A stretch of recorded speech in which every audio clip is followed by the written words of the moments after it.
Claudie Gallet est une autrice d'ambiance. Dans tous ses romans, les lieux sont importants. Loin d'être de simples décors, ils participent pleinement à l'intrigue et à la psychologie des personnages. On se souvient notamment combien les paysages du Cotentin tenaient leur place dans Les Déferlantes en 2018, énorme succès critique et public qui fut même adapté à la télévision avec Sylvie Testu dans le rôle principal. Tout avait commencé en 2001 pour Claudie Gallet avec son premier roman, L'Office des vivants, qui révélait déjà une plume sincère, sensible, fluide, souvent mélancolique. Pour la petite fille d'agriculteur devenue institutrice, c'était la concrétisation d'un rêve et aussi l'opportunité d'un nouvel horizon. Les années cerises, La beauté des jours ou L'amour est une île ont confirmé le talent de Claudie Gallet qui publie ici son 13e roman, Les jardins de Torcello aux éditions Actes Sud. Torcello, c'est cette petite île au nord de la lagune de Venise qui fut la première habitée et dont les jardins entretenus par les moines étaient restés célèbres avant que ce lieu, envasé, ne périclite au profit de la Sérénissime. Venise, Claudie Gallet nous y avait déjà emmenés dans un précédent titre, Seule Venise, en 2004. Ici, c'est Jess qui sera le personnage central. Elle aussi, on la connaît déjà.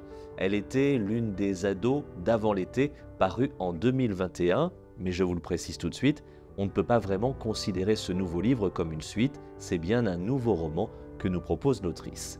Jess a aujourd'hui une vingtaine d'années. Elle a quitté la France, sa province et le petit hôtel tenu par sa mère. Elle étouffait et sans drame, sans heurts, elle a fait son baluchon. Elle est partie nez au vent pour découvrir l'Italie et a fini à Venise. Elle ne devait y passer que quelques jours, finalement elle s'y est installée. Jess est guide pour les touristes français.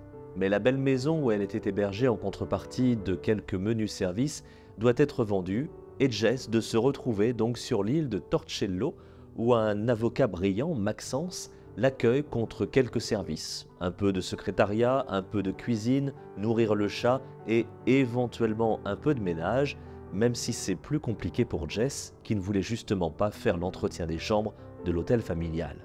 Et puis il y a l'exubérant Colin, l'amant de Maxence, et le taiseux Elio, l'homme à tout faire, et bien d'autres personnages qui gravitent dans cet univers où Venise joue comme un aimant. Car effectivement, Venise tient là encore le premier rôle. Belle, majestueuse, énigmatique, mais aussi brumeuse, inquiétante, traîtresse, Venise est au cœur de ce beau roman dans lequel une jeune femme, Jess, qui en fait s'appelle Louise, cherche à se connaître, se comprendre et s'accepter, enfin, peut-être. Les jardins de Torcello, c'est le nouveau roman de Claudie Gallet et le livre est publié aux éditions Actes Sud.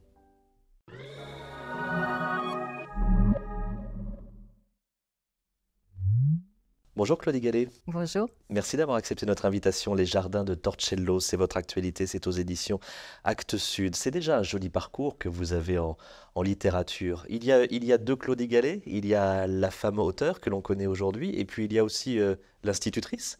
Ça a fait partie à un moment de votre parcours. Vous voyez néanmoins un lien entre les deux, entre la transmission finalement, ce serait le lien entre ces deux activités? Oui, c'était exactement ça. Arriver à passer à des jeunes enfants. J'étais institutrice en primaire, donc c'était vraiment de tout jeunes enfants. La confiance, le plaisir de lire et la confiance en eux, prendre confiance en eux, c'était pour ça que j'aimais ce travail. Vous parlez de ces enfants que vous avez fait grandir. Vous-même, quel enfant étiez-vous? Est-ce que le livre avait déjà sa place? Vous étiez dans un milieu d'agriculteurs, vos parents étaient agriculteurs. Le livre avait quand même sa place à la maison et je crois que vous écriviez un peu, il y avait déjà cette appétence. Il n'y avait pas du tout de livre chez moi. Et ça reste un mystère de comprendre pourquoi à un moment, on prend un crayon et une feuille et on écrit. Pourquoi il y a ce besoin qui vient à un moment. J'avais 11-12 ans quand j'ai commencé à écrire sans penser que j'écrivais. Simplement parce qu'il fallait peut-être dire des choses que je ne disais pas. Non, aucun livre à la maison, mes parents étaient des agriculteurs qui travaillaient beaucoup. Et même la notion d'écrire était suspicieuse, la trace, qu'est-ce qu'elle fait? Il a fallu du temps pour qu'ils acceptent cette différence. Il faut oser écrire quand on est dans une famille où il n'y a pas de mots. Lorsque vous publiez en 2001 votre premier titre, L'Office des vivants, après très vite tout s'est enchaîné, vous n'avez plus cessé d'écrire, comme si vous aviez du temps à rattraper, comme si vous aviez plein de choses à nous raconter. Mais j'ai toujours du temps à rattraper. Je pense qu'il me faudrait 10 vies pour arriver à écrire comme je sens qu'il faudrait que j'écrive. C'est un long chemin, l'écriture. Souvent, j'écris trop. Il faut à la fois attendre que le sujet vienne. Le sujet, il ne vient pas de l'extérieur. Chez moi, il vient de l'intérieur. Donc, c'est lent. Il y a beaucoup d'écriture qui est jetée. Et, euh, et j'aurais pas assez d'une vie pour arriver au livre qui va dire ce qui doit être dit. Je pense au bout de toute l'écriture, il y a un livre qui doit satisfaire, qui doit peut-être arriver à faire la synthèse de ce pourquoi un jour, une première fois, on prend le crayon et on écrit un premier mot. J'ai ce sentiment-là, oui, qu'il y a un livre qui doit être écrit et qu'il me faut tous ces brouillons de livres pour arriver à atteindre ce livre-là. Néanmoins, avez-vous l'impression par l'écriture de vous être déjà révélé à vous-même, peut-être différemment? Ou alors finalement, ce besoin, cette boulimie d'écriture, est-ce une façon toujours de mieux comprendre qui vous êtes, de mieux vous cerner? Alors à la fois, c'est de mieux comprendre qui je suis et puis aussi de comprendre, ou plutôt d'aimer la vie. Quand je vais quelque part, je regarde, ou quand je rencontre ce matin, je me suis levée très tôt pour être dans Paris, dans les cafés, l'écriture, tout me sert à l'écriture. Et donc, je capte, il me semble, la vie avec plus d'intensité parce que je me dis, bah, tiens, ça peut me servir. Ça. Et donc, au lieu de regarder vite et de passer, j'étais dans un bus qui a traversé tout Paris, j'ai plein d'impressions qui viennent. Et il me semble que si je n'écrivais pas, je ferais simplement que regarder. Alors que là, je fais un peu l'éponge, je prends des notes. Donc, l'écriture, pour moi, c'est ça. C'est de vivre vraiment l'épaisseur de ce que je vois.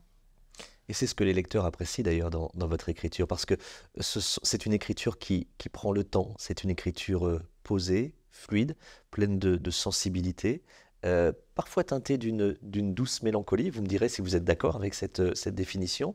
Et puis il y a les personnages que vous créez, des personnages que l'on retrouve dans certaines intrigues, et puis des personnages aussi qui évoluent dans des ambiances, dans des décors qui ont leur importance. Le Cotentin, par exemple, avec les déferlantes, Venise cette fois-ci, est-ce une bonne définition de votre travail, tout ce que je viens de dire sur votre écriture? Mon écriture part toujours d'un lieu. Vous parliez du Cotentin, de Venise. C'est vrai que c'est peut-être mes racines paysannes. On revient toujours à ce... En tout cas, moi, mon lieu de naissance m'a fortement marqué et marque mon écriture. J'ai besoin de camper mes histoires premières sur une émotion de terre, de géographie. Sur un ressenti? Oui, ouais. Il faut d'abord que je sente ce qui vibre, ce qui vient du sol, ce qui vient de la terre, ce qui vient de l'eau. Pour Torcello, c'était cadeau quelque part, l'émotion que j'ai ressentie là-bas. Ce qui veut dire que ce ne sont pas de simples décors, les lieux font partie de votre intrigue. Ben, oui, d'abord, ça part de là. Les lieux qui après font naître les personnages et qui font naître l'histoire. Qu'avez-vous envie de transmettre par l'écriture? Vous expliquiez que vous cherchiez à vivre à 200% le moindre petit moment de ce que vous vivez au quotidien, mais on parlait de la transmission tout à l'heure en préambule. Par l'écriture, c'est cela aussi, mais alors justement, vous voulez que le lecteur s'empare comment de vos livres? Peut-être de la beauté fragile de ce qui nous entoure. Oui, peut-être que c'est ça le nœud. Regardez, prenez le temps, laissez tomber. C'est vrai qu'on est dans une époque qui va très très vite avec des technologies qui nous font faire 5-6 choses en même temps. Et moi, je trouve 5-6 choses... Enfin, j'ai peut-être le cerveau qui ne fonctionne pas comme ça. Lisez des livres sur du papier. Voilà, ralentissez le temps. J'ai peut-être envie de dire ça. Voilà, ralentissez, prenez le temps de regarder les arbres, prenez le temps de regarder les animaux. Tout ça, c'est pour eux et on est heureux si on prend ralentissons. Ouais, ralentissons. Combien vos livres sont précieux pour mieux apprendre à vivre, Claudie Galley. Votre actualité, ça s'appelle Les Jardins de Torcello. Votre actualité, c'est aux éditions Actes Sud.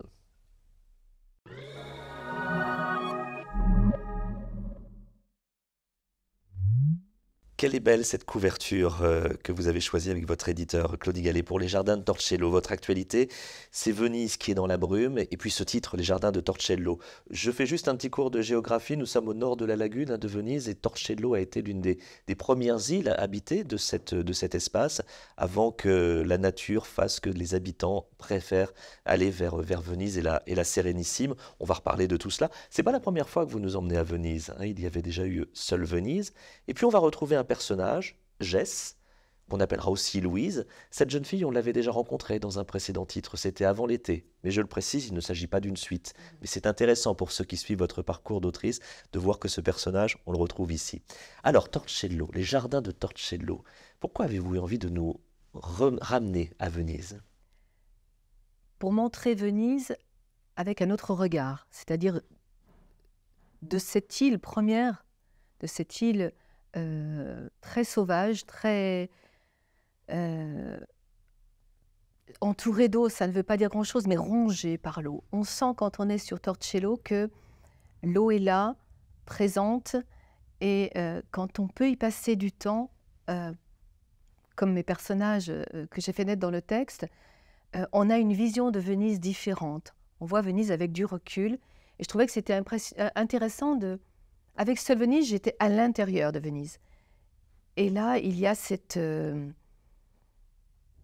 besoin de m'en échapper un petit peu pour la voir, pour la donner à voir. On est loin de la Venise touristique, parce que même lorsque l'on est à Venise même, nous sommes dans les petits quartiers, nous sommes au quotidien, il y a toutes les vrais Vénitiens qui sont là. Et puis Torcello, c'est encore autre chose, parce que vous le dites, c'est une île un peu à part, qui nous sort de Venise, et où vous l'exprimez très bien, c'est aussi cette petite île où on voit l'eau qui monte inexorablement, et c'est ce qui a d'ailleurs détruit un peu ces fameux jardins de Torcello, qui faisaient la réputation de cette petite île. Et c'est là où on va faire la connaissance de Maxence, qui est un avocat, qui s'est installé sur cette île de Torcello, et son rêve, c'est de réhabiliter, de restaurer ces anciens jardins. Maxence, il va accueillir, j'ai envie de dire presque à bras ouverts, mais en tout cas, il va accueillir Jess. Jess, c'est l'héroïne de votre roman. On l'avait donc découverte précédemment lorsqu'elle était ado dans Avant l'été. Maintenant, elle a une vingtaine d'années. Je rappelle qu'elle a quitté sa famille, elle a quitté la France et sa famille parce qu'elle était elle étouffait dans le carcan familial en quelque sorte. Et elle a choisi de poser ses valises à Venise. Ce qui nous change un peu de Seule Venise, votre précédent titre, où là c'était une femme qui avait besoin aussi d'une rupture. Mais en tout cas, il y a une similitude. Deux femmes qui viennent se perdre à Venise. Qui viennent se perdre, qui viennent prendre le temps. Jess, elle est née pour prendre la suite de l'hôtel familial de sa mère. Ça, c'est quelque chose qui me hante un peu, à savoir qu'on vient au monde et tout de suite, on a un chemin tout tracé. Elle ne veut pas suivre ce chemin qu'on lui a tracé. Elle se braque, elle se cabre la contre. Et Venise lui permet de prendre ce temps. Alors oui, elle vivote, elle se promène dans Venise avec ses touristes à qui elle fait visiter les petits quartiers. Et cette rencontre avec Maxence va être primordiale. C'est pas du tout une relation amoureuse, mais c'est une relation d'affection très forte. Tous les deux vont s'apporter des choses différentes, une sorte de fascination aussi. Elle est à la recherche de la rencontre. Elle a envie de s'enrichir de la rencontre des autres. Et oui. Elle est intéressante, Jess, parce que finalement, c'est un petit oiseau sur la branche. Elle a quitté la France et sa famille parce qu'elle étouffait. Elle était partie un peu visiter l'Italie. Elle a été happée en quelque sorte par Venise parce qu'elle devait y passer quelques jours et puis finalement, elle s'y est installée. Elle a été hébergée dans un beau palais contre quelques services. Le palais doit être vendu, donc il faut qu'elle reprenne ses bagages et elle s'en va ailleurs. Et c'est comme ça qu'elle arrive chez Maxence. Alors Maxence, c'est vrai qu'il est intéressant, ce personnage d'avocat. Il vit avec son compagnon, Colin. C'est un peu Je t'aime moi non plus, c'est un drôle de couple. C'est un drôle de couple, oui, parce que l'un est flamboyant et l'autre est plus mélancolique. Maxence est peut-être... oui, c'est un grand avocat pénaliste qui a défendu des gestes des criminels au parcours, parcours incroyablement difficile. Et Jess entre dans cette pièce où il y a plein de dossiers, il y a toutes ces histoires qu'il a défendues. On peut très bien imaginer ça. Cette maison rose, elle existe. Si vous allez sur Torcello, quand on descend du Vaporetto, on peut la voir. Et moi, c'est elle qui m'a déclenché. Finalement, Maxence, au départ, il n'existait pas. Il y avait cette maison qui était en face de la lagune et que j'ai toujours vue fermée. Et le fait qu'elle soit toujours fermée a réveillé cette écriture, ce personnage. Elle l'a créé, une maison au volet clos, qui crée comme ça un personnage. Et il y a le personnage d'Elio aussi, qui est là, qui est un... C'est un peu l'homme à tout faire. C'est le bodyguard, Oui. il protège. Qu'est-ce qui va se passer quand il a un passé très sombre, il ne dit rien, il est là, il monte un mur. Il ne dit rien, mais il voit tout. Il voit tout. Et c'est ça, Torcello, c'est des gens qui vivent là depuis très longtemps et qui sont vraiment l'âme de cette île très, très secrète, très isolée. Là, je vous en parle, j'aurais presque une envie, c'est d'y retourner parce que c'est une île qui appelle quand on s'en éloigne. Mais c'est toute la force du livre et de votre écriture, c'est que finalement le voyage à Venise, à Torcello, il est là au milieu de ces pages. Alors on va découvrir effectivement la relation de Jess, qui se fait appeler Jess, mais on sait qu'elle s'appelle Louise en réalité, mais elle déteste son prénom, alors que Maxence, lui, il le trouve très joli, ce prénom. Donc on va découvrir la relation entre Jess, Maxence, Colin et Elio, et puis il y a tout le plaisir de votre écriture, cette écriture qui prend le temps, comme vous le dites si bien. Vous vous arrêtez sur des petits détails, lorsque par exemple Jess doit vider cette fameuse maison où elle vivait précédemment. Chaque jour, elle vient déposer des choses, des meubles, des bibelots, et puis on s'arrête sur ce moment. C'est très paisible, et en même temps, c'est très mélancolique, une douce mélancolie. Est-ce que vous êtes d'accord avec cette douce mélancolie Oui, parce du que temps qui passe? oui, je pense que je le ressens comme ça intérieurement. Je reviens à ce que je disais tout à l'heure. On peut écrire tout. Ce qui est important, c'est que ça vienne de là et la façon de le dire, la façon de l'écrire. On s'arrête, on prend le temps, on relit. C'est presque un travail d'orfèvre à la fin. Et c'est ce que j'aime faire, moi. C'est trier mes mots. C'est c'est la lenteur. On revient sur la lenteur des paysans quand ils plantent. Il faut de la patience. Quand on est paysan, qu'on plante, on attend que ça pousse. Un livre, ça s'écrit comme un travail de paysan, finalement. J'ai longtemps renié ces racines parce que j'en avais honte. Mais maintenant, je me rends compte que je travaille comme ça. Et j'ai plus honte. Parce que je me dis, bah oui. Un mot sur Jess. Je l'ai dit en préambule, vous nous l'aviez déjà présentée dans Avant l'été, lorsqu'elle était adolescente. Cette fois-ci, elle a une vingtaine d'années. Que représente-t-elle, Jess, pour vous? Alors, je dirais que c'est ma petite sœur. Vous savez, je la ressens un petit peu comme comme ça, oui, comme une petite sœur qui lâche rien, qui se bat, hein, c'est pas facile pour elle. Est-ce que c'est un beau personnage de Oui. femme? Et vous savez, il arrive que parfois des personnages comme ça s'accrochent à vous et presque vous titillent l'épaule en disant t'en as pas fini avec moi, amène-moi un petit peu plus loin. Elle, c'est exactement ça. J'ai eu envie de voir si elle allait parvenir à s'arracher de ce qu'on attendait d'elle. Voilà, est-ce qu'elle allait s'en sortir ou pas de cet étouffement de la naissance, de la famille, de l'hôtel, de la petite place de village, des copines qui l'attendent, de cette culpabilité qu'on lui a mis dans la tête et dont il faut qu'elle parvienne à se détacher. Voilà, en tout cas, un roman plein de sensibilité, d'émotion, puis de poésie aussi, parce que votre écriture est très poétique, Claudie Gallet. Et on va suivre Jess, on va suivre Maxence, et on va suivre Colin et Elio, tous ces beaux personnages. Ça s'appelle Les Jardins de Torcello. C'est votre actualité. Claudie Gallet, vous êtes publiée chez Actes Sud. Merci beaucoup. Merci.